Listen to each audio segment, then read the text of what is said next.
नमस्कार, प्रबोधन दिशा न्यूज मध्ये आपले स्वागत। नव्या युगाची नवी दिशा देणारी प्रबोधन दिशा न्यूज। माणसाने माणसाकडे माणुसकी या दृष्टिकोनातून पाहिलं पाहिजे। हाच दृष्टिकोन तुम्हाला पुढे घेऊन जात असतो। मी मोठ्या कुटुंबातली असली तरी माझे पाय जमिनीवरच आहेत, ते मी कायम ठेवणार, असं ज्येष्ठ समाजसेविका कल्पनाताई संजीव नाईक यांनी एका कार्यक्रमामध्ये प्रमुख अतिथी म्हणून बोलताना सांगितले।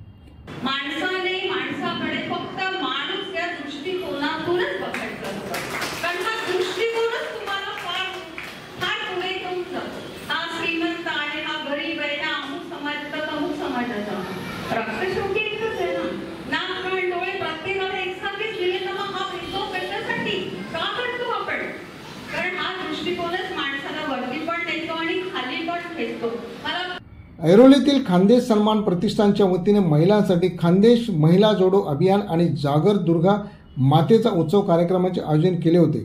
या कार्यक्रमामध्ये ज्येष्ठ समाजसेविका कल्पनाताई संजीव नाईक यांना खानदेशची कन्या या नात्याने त्यांना प्रमुख अतिथी म्हणून निमंत्रित केले होते।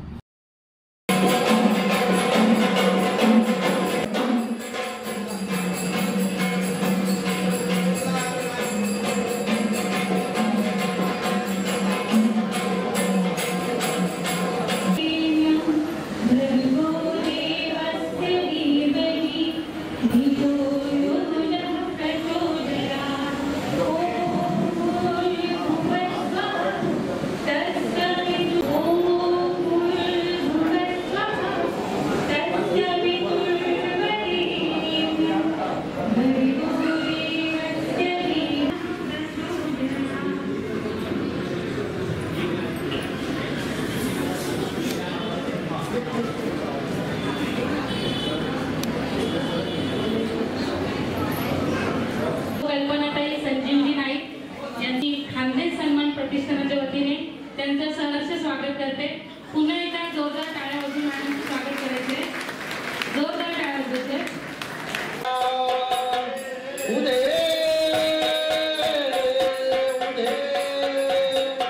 बोल भवानी माते आंबे लो माई लागला लो, आंबे लो माई लागला लो, आंबे आकाशी लो माई पाकळी लो, आंबे आकाशी लो माई पाकळी लो, आग स्वर्ग लो किलो माई भक्ती लो किलो, आग स्वर्ग लो किलो माई भक्ती लो किलो, आंबे आकाशी लो माई पाकळी लो, माऊर गड रेणुके ग गोंधळाला यावे, माऊर गड रेणुके गोंधळाला यावे, तुळजापूर भवानी आई गोंधळाला यावे, तुळजापूर भवानी ग गोंधळाला यावे, वणीची सप्तशृंगी गोंधळाला यावे, वणीची सप्तशृंगी आई गोंधळाला यावे, गवठाची अम्माई ग गोंधळाला यावे, गवठाची अम्माई ग गोंधळाला यावे, तांदूळ मेसाई ग गोंधळाला यावे, तुझा गोंधळ मांडीला गोंधळा यावे, अंबेचा गोंधळ मांडीला ग गोंधळाला यावे, कनेरची अम्माई ग गोंधळाला यावे। मंडळाच्या वतीने त्यांचा सन्मान करण्यात आला। यावेळी त्या म्हणाल्या की खानदेश भवन उभारण्यासाठी मी तुमच्या बरोबर आहे असे त्यांनी सांगितले। ही माहेरची शॉल आहे ताई आणि आपल्या माहेरची शॉल आहे। खूप आनंद वाटतो आपले लेख। कार्यक्रमाप्रसंगी भाजपचे नेते दिनेश पारेख, मंडळाचे अध्यक्ष पंढरीनाथ माळी, उपाध्यक्ष जयेश मोरे, सचिव ज्ञानेश्वर पाटील, खजिनदार वासुदेव महाजन तसेच महिला पदाधिकारी यांनी कार्यक्रमाचे उत्कृष्ट नियोजन केल्याबद्दल कल्पनाताई यांनी त्यांचे कौतुक केले।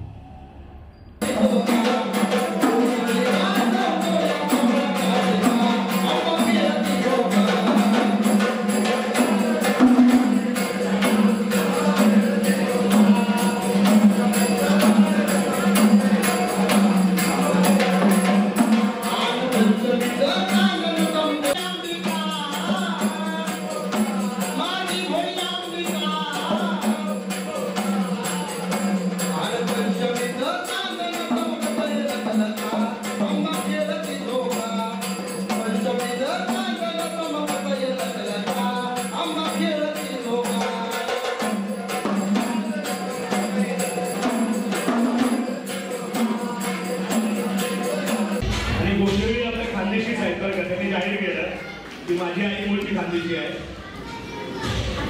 धन्यवाद. सादर करणारे जे कुंडळी आहे आपल्या मातेचे त्यांना सुद्धा मी इथे आमंत्रित करतोय की ताईंच्या हस्ते आपण सत्कार स्वीकारायचा आहे.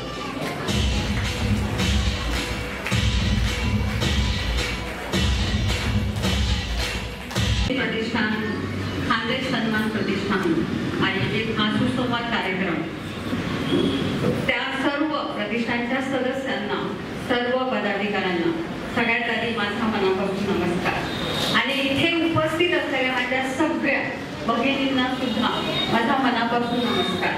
मी आता तुम्हाला रामराम म्हटलं, खरं सांगू मला खानदेशी येते पण मला तेवढीशी येत नाही, पण मी बोलण्याचा नक्कीच प्रयत्न करेन, पण थोड्या वेळाने जेव्हा आपला सुसंवाद पूर्ण होईल तेव्हा.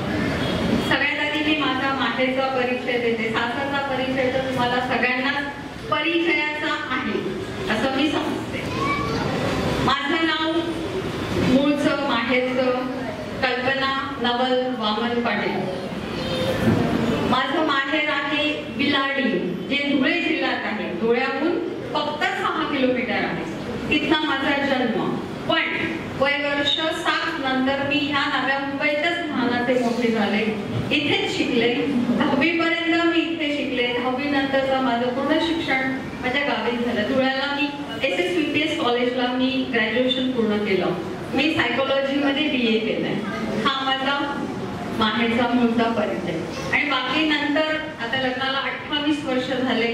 या नाईक कुटुंबात मी नाईक साहेबांची मोठी सून म्हणून वावरते आणि गेली काही वर्ष, मी गेली 7-8 वर्ष सामाजिक कार्य मला जेवढं जमेल तेवढं झेपेल त्या पद्धतीने मी करत असते.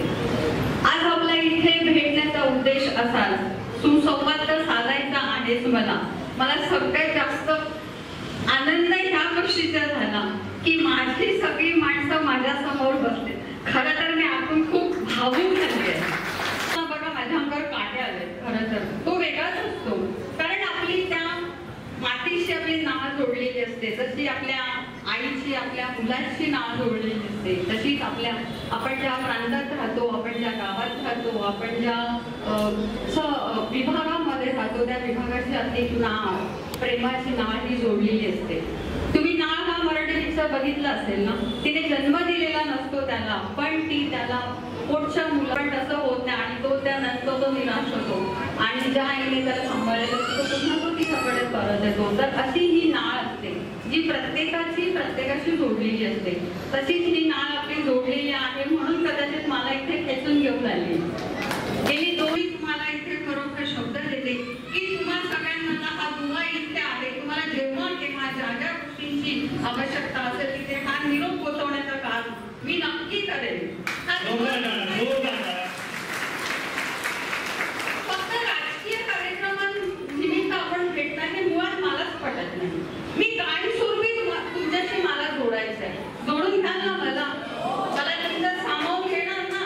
मी तुमच्यातलीच एक आहे. मी थोडी खूप अशी आहे. मी मोठ्या कुटुंबातली आहे. आणि माझं कुटुंब अख्ख्या महाराष्ट्रामध्ये जर नाही कुटुंब म्हटलं तर तुम्हालाही माहिती आहे, कारण तुम्ही किती वर्ष इथे राहता. मी जरी त्या कुटुंबातली मोठी सून असले, खूप मोठ्या घरात गेलेले असले, तरी सुद्धा माझे पाय हे जमिनीवरच आहेत आणि मी जशी होते तशीच आहे. माझ्यामध्ये बदल अजिबात झालेला नाही, कारण माझा मूळ स्वभाव ना अतिशय खेळकर आहे. मला लोकांशी कनेक्ट व्हायला आवडतं. मला लोकांमध्ये जायला आवडतं. मला त्यांच्यामध्ये बोलायला आवडतं. मला त्यांच्या समस्या ऐकून घ्यायला आवडतं. फक्त कोणी असू दे मला काही फरक पडत नाही. गरीब असेल, श्रीमंत असेल, लोअर क्लास असेल, मला काही फरक पडत नाही.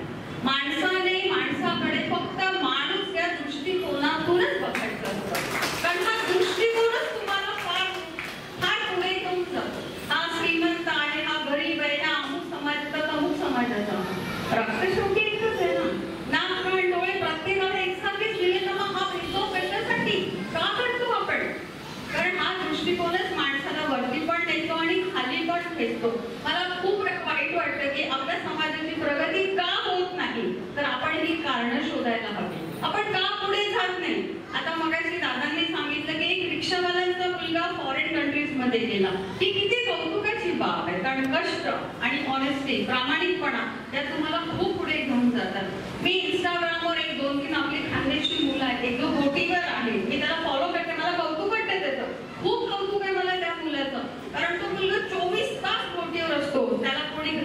दिसत नाही, त्याला घरचं अन्न खायला मिळत नाही.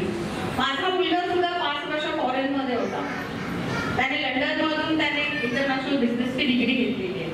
मी समजू शकते ह्या गोष्टी खूप कठीण आहेत, पण माणसाने ठरवल्यानंतर आपल्यासाठी कठीण काहीच नाहीये, काहीच कठीण नाही. फक्त आपण कुठेतरी कमी पडतो आणि आपण हे शोधून काढायचे. तर माझं असं म्हणणे की आपण शोधूया आपली प्रगती का होत नाही, आपला समाज पुढे का जात नाहीये, काय कमी पडते, कुठे कमी पडते, आपले प्रयत्न कमी पडतात, आपण कमी पडतो, आपण आर्थिकदृष्ट्या कमी पडतो, आपण सामाजिकदृष्ट्या कमी पडतो. तर माणसाला जर माणसाची जर संपूर्ण जर प्रगती करायची असेल ना, तो जितका आर्थिकदृष्ट्या जर सक्षम असेल, पण त्याहीपेक्षा तो सामाजिकदृष्ट्या तो विचारांनी जर सक्षम असेल, तो प्रयत्नांनी जर सक्षम असेल ना, तर अशक्य गोष्ट सुद्धा आपण शक्य करू शकतो. हा माझा ठाम विश्वास आहे, कारण मी या सगळ्या गोष्टींवर खूप विश्वास ठेवते. सद्गुरुजी वामनराव पै त्यांच्या या संस्थेशी मी गेली 12 वर्ष जोडलेली आहे आणि मी त्या संस्थेच्या माध्यमातून विविध उपक्रम राबवत असते. जसं आता इथे माझ्या सगळ्या महिला बसलेल्या आहेत. आपण सगळे सांसारिक आहोत. आपल्याला प्रत्येकाला काही ना काही कमतरता आहे. तुम्ही म्हणाल तुम्हाला काय कमी आहे, म्हणाल ना तुम्ही. प्रत्येकाच्या मनात साहजिकच हा विचार येणार की काय तुम्ही बोलता, तुम्हाला काय कमी. असं नसतं. या जगामध्ये कोणीही सुखी नाहीये, कोणीही सुखी नाहीये. कोणाकडे सगळं काही नाहीये. कोणाकडे पैसा असेल, कोणाकडे भरपूर संपत्ती असेल, कोणाकडे भरपूर सत्ता असेल, कोणाकडे काहीच नसतं. पण मी तुम्हाला सांगू का, सत्ता, संपत्ती, पैसा, पद येतात जातात, पण राहतो तो फक्त माणूस, राहतो तो फक्त त्याचा एक विचार, त्याचा स्वभाव. आज आमच्या कुटुंबाकडे मला माहित नाही किती संपत्ती आहे, मला खरोखर माहित नाहीये नक्की काय आहे, पण मला एक गोष्ट मात्र नक्की माहिती आहे. माझ्या संपूर्ण कुटुंबाकडे आमच्या कार्मिक बँक मध्ये जर काही असलं तर ते पुण्य आहे.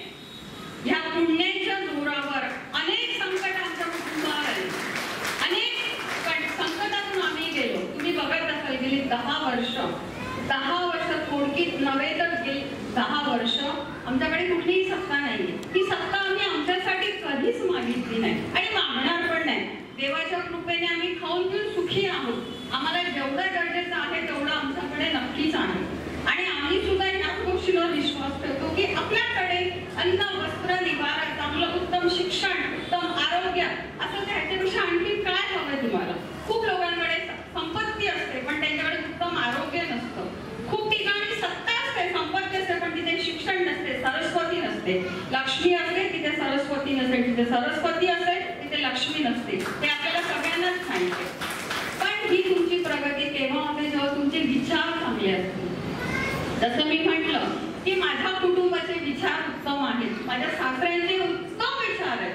मी जर माझं सगळ्यात, तुम्ही जर मला विचारलं माझं प्रेरणास्थान काय, तर माझे सासरे हे माझं प्रेरणास्थान. त्या नव्यामुळे ते शिल्पकार उगाच नाही झाले, ते उगाच नाही झाले. त्यांचे कष्ट मी बघितले, लहानपणापासून मी त्यांना बघितले, पण मला माहिती नव्हतं की कधीतरी हे माझे सासरे होते. मी किती भाग्यवान आहे की त्या कुटुंबात मी आहे आणि तुम्ही किती भाग्यवान की तुमची लेक त्या कुटुंबात आहे. आज तिने जय खानदेश, जय खानदेश, जय खानदेश. मलाही खूप अभिमान आहे की मी आज ह्या कुटुंबात सून म्हणून वावरते.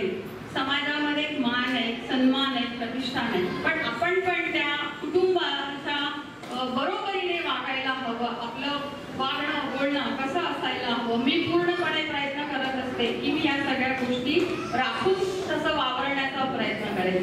तर सांगायचा मुद्दा हा की साहेब ह्या नगरमेचे शिल्पकार कसे झाले, तर त्यांचे अथक प्रयत्न आणि सतत लोकांसाठी काही करण्याची वृत्ती, सतत तोच विचार.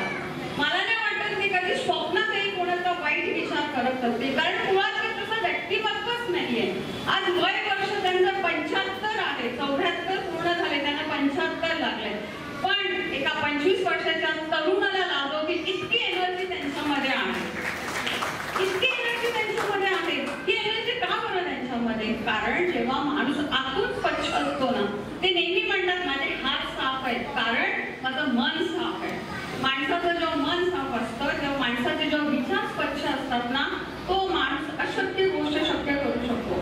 आता साहेब या नव्याचे शिल्पकार, तुम्हाला माहिती आहे ह्या नव्या मुंबईमध्ये जेव्हा 1994 साली 93 साली सद्गुरू वामनराव पै आले होते, त्यांचा भला मोठा कार्यक्रम होता नव्या मुंबईमध्ये शिवाजी सर्कलला. तर त्यावेळेला साहेब आमदार नव्हते.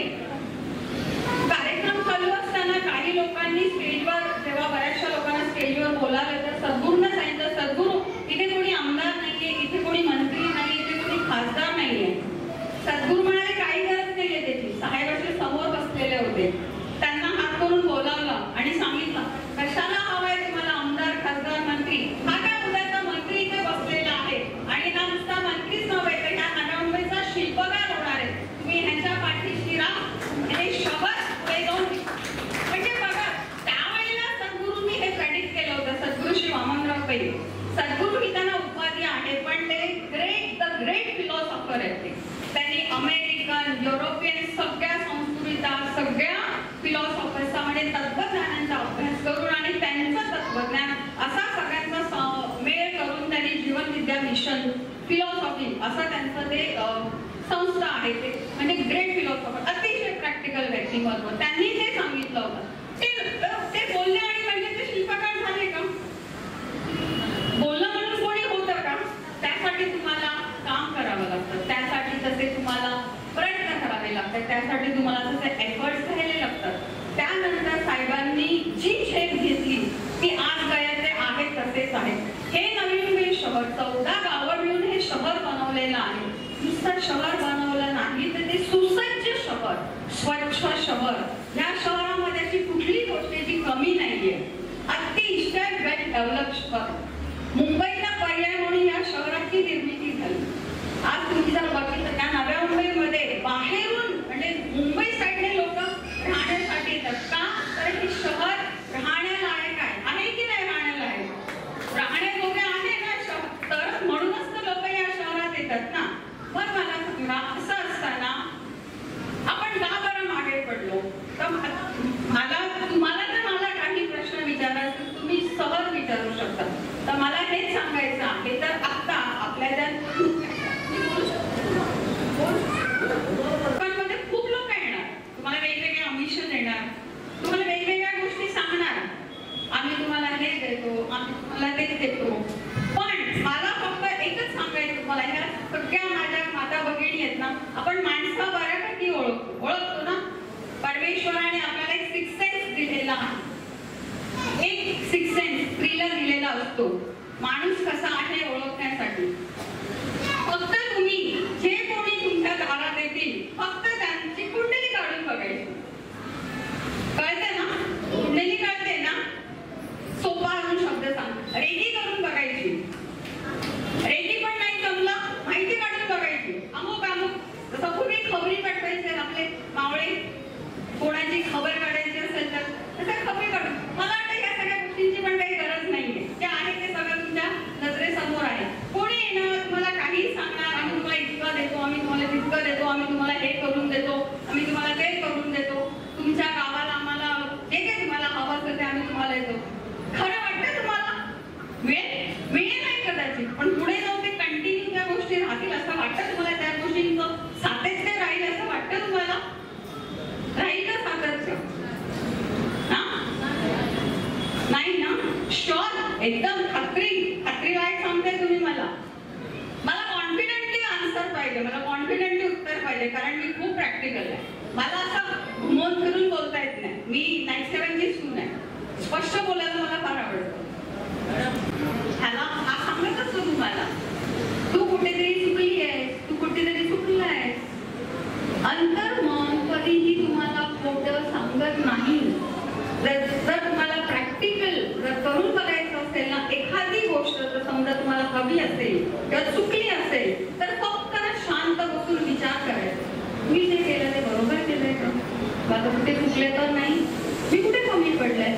फक्त शांत बसायचा, हा विचार करायचा. आतून तुम्हाला आवाज हा 100% येणार की माझं कुठेतरी चुकलंय. आपण इथून खोटं बोलू शकतो, इथून खोटं बोलू शकतो सर्वात, पण इथून खोटं नाही बोलू शकत. आणि जेव्हा एखादा माणूस जेव्हा खोटं बोलतो ना, नेक्स्ट टाइम जेव्हा तो, आता समजा माझ्याशी कोणीतरी खोटं बोललाय आणि ओघाने त्याचं काहीतरी काम निघालं माझ्याकडे, त्याला मला यायचं असेल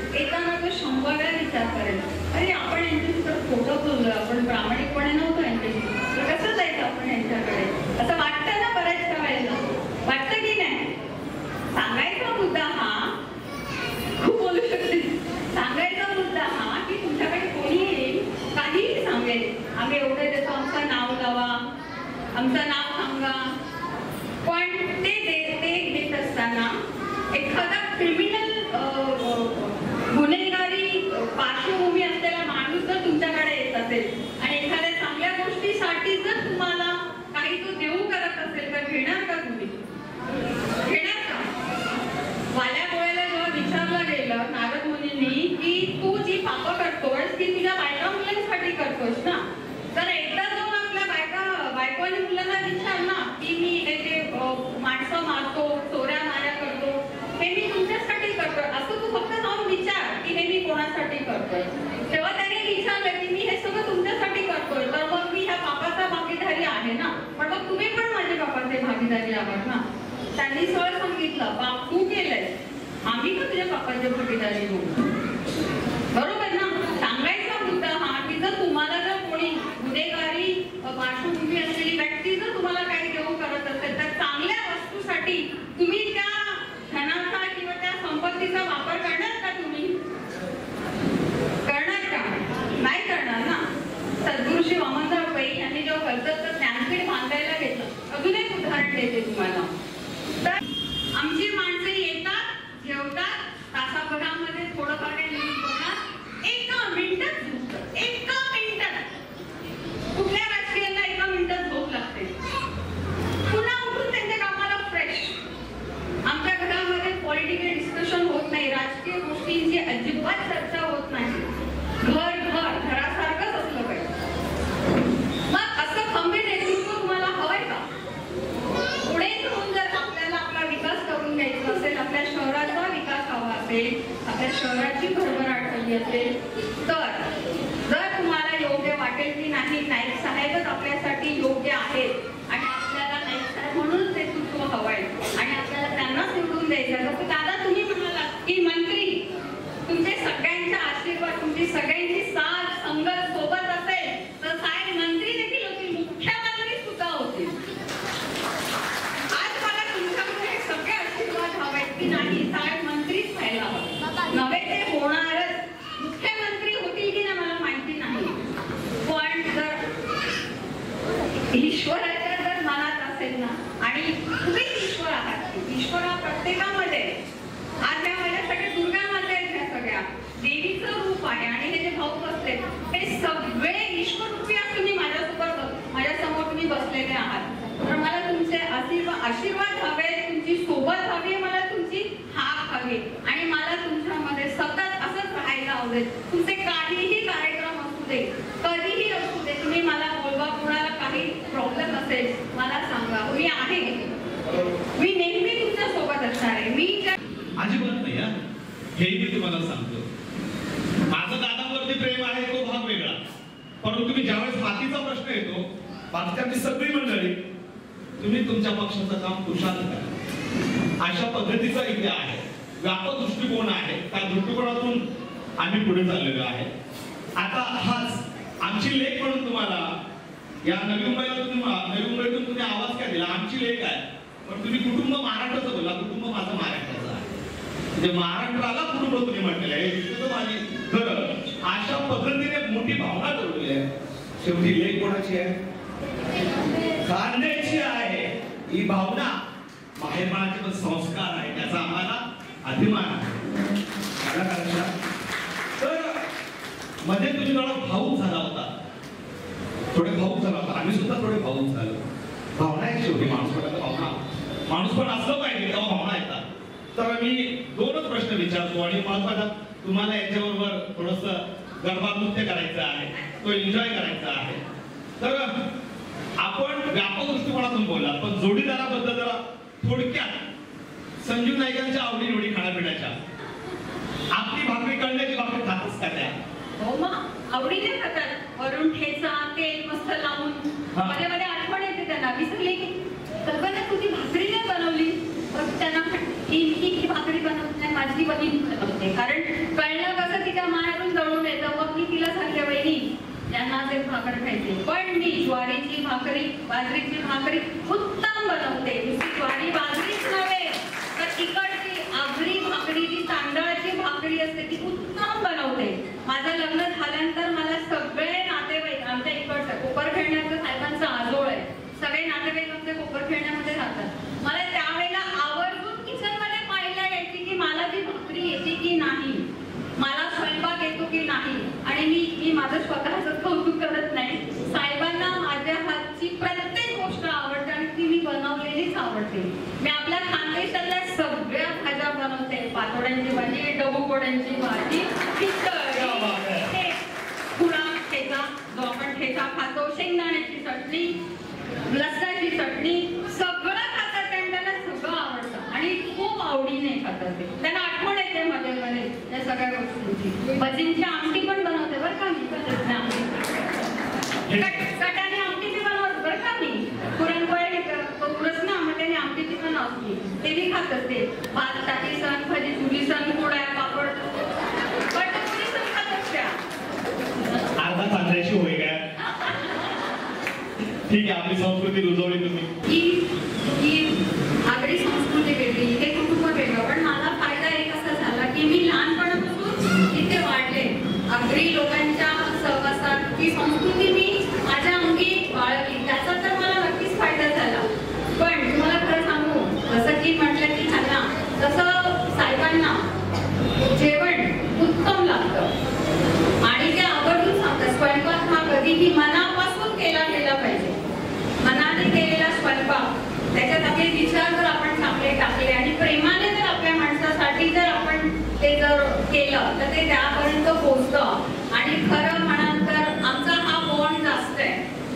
बऱ्याचशा वेळेला आमच्या घरामध्ये साहेबांसमोर कोणी जास्त बोलत नाही, पण मी साहेबांसमोर कुठलाही मुद्दा असू दे अगदी मी ठामपणे मांडते आणि त्यांच्याशी बोलते. इतकं बॉन्ड तर नक्कीच आहे आमच्या दोघांकडे. आणि त्यांचं प्रेम ते दाखवत नाही, पण त्यांच्या सुनांवर खूप प्रेम आहे. रविवार हा आमच्या कुटुंबाचा वार आहे बरं का. जो हा रविवार आहे ना, हा फक्त आणि फक्त आमच्या कुटुंबाचा वार आहे. दर रविवारी आम्ही तिन्ही सुना मिळून स्वयंपाक करतो. मी मोठी आहे, एक रविवार माझा असतो, दुसरा रविवार संदीप नाईक साहेब त्यांची मिसेस कल्याणी तिचा असतो, तिसरा रविवार सगळ्यात माझी छोटी जाऊबाई काजल तिचा असतो. आणि आम्ही तिघीही प्रत्येक रविवारी स्वयंपाक करतो. आणि साहेब आमचं आवर्जून कौतुक करतात. माझ्या तिन्ही सुना सुगरण आहेत. मला सांगा, आज या राजकीय जर जगात तुम्ही फिरलात, क्षेत्रात फिरलात, तर अशी कुटुंब तुम्हाला दिसणार आहे. हा बॉन्ड का, तर आमचं एकमेकांशी नातं अतिशय घट्ट आहे. आणि जवळजवळ आम्ही 15 जण जेवायला असतो एकत्र. त्या एकत्र जेवणाच्या वेळी आम्ही इथे कुछ करतो, छान गप्पा होतात. पप्पा सगळ्यांना विचारतात, सॉरी मी त्याला गप्पा म्हणते, आम्ही सगळे गप्पा करतो.